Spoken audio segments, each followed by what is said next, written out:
दिखाइए भैया। आदित्य 5 दिखा।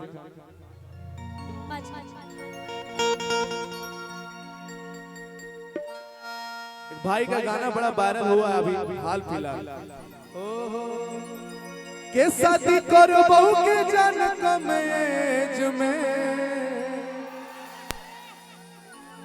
शादी करो बहू के जन कमेज में, अराई फलवाल बहुत है हमारे है चेला रंगदार बने लगले।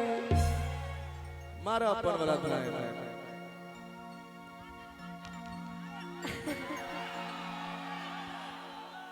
मगध के शेर और बहुत अच्छा इंसान कहीं कुछ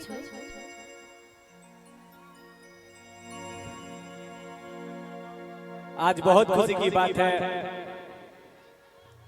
कि हम नवादा से आज हमारे ड्राइवर साहब चल गए थे छुट्टी में, तो खुद हम गाड़ी ड्राइव करके आए हैं नवादा से गोतियारे पूरने के लिए। होली मिलन समारोह में तो नहीं आए हैं, ये गोतियारे पूरने आए हैं अभिषेक सिंह के यहाँ। और आप सबको देख के बहुत खुशी हुआ।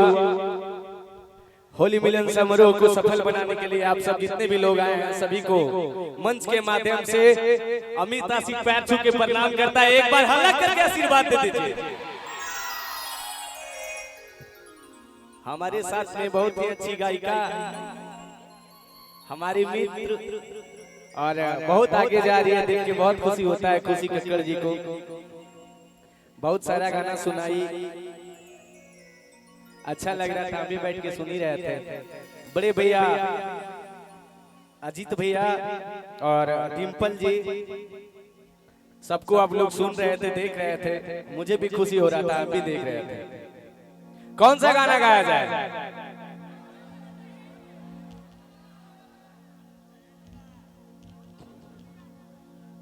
सी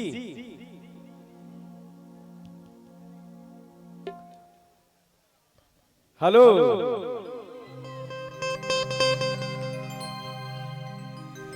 की जय गणेश मंगल करुणा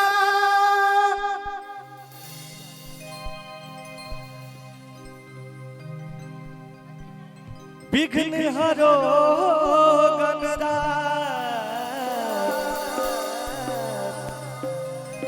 एक दंत करी बदबदना सिद्धि करो।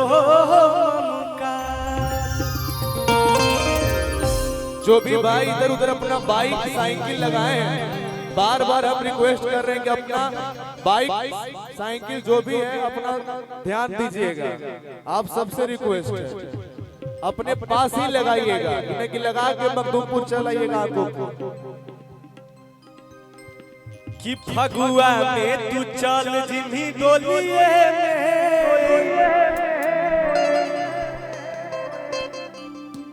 कि फगुआ में तू चल जिन्ही डोलिए कि अरे डोलिए हमार भाई लोग कि हरा जैया बदल गेली होलिए हरी जैया बदल गेली होलिए फगुआ में तू चल जिन्ही डोलिए हरा जैया बदल गेली होलिए।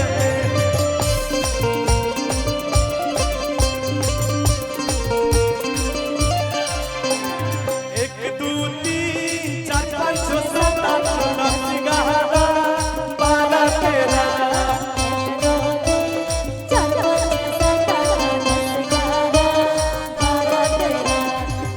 करो दिन गिन गिन के उठे जाना आजा पिया आए बाहर।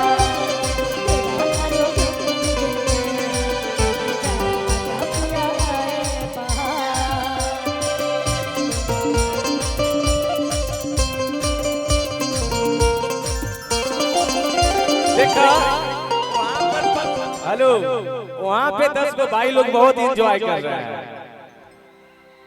एकदम जीवन आनंद में जी रहा है।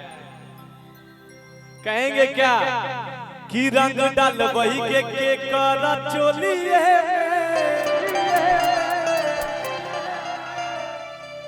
कि रंग डाल वही के कर चोलिए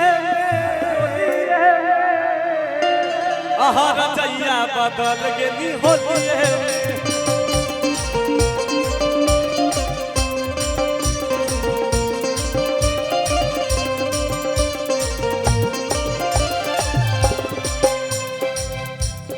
का हो हमरे घरे तोरा फोन देखे के रहता है तनी चाप में बजाई जा एगो लाइन कि फिरी बाटे फगुआ में ए हो मिसतेरी कि फिरी बाटे फगुआ में ए हो मिसतेरी कि फिर सटी डालो एने ओने नाही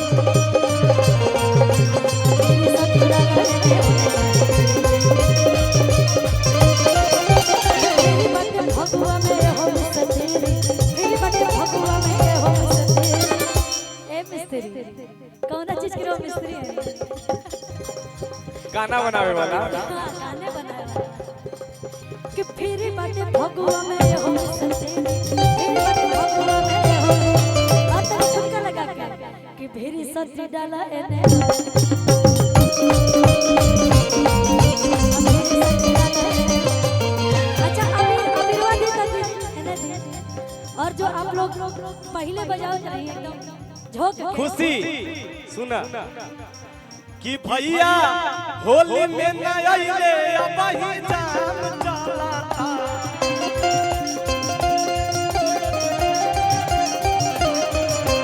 भैया होली में न आइले अब ही कि भैया होली में न आइले अब ही जाम चलता हमारा भौजी लोग के भाई मन से काम चला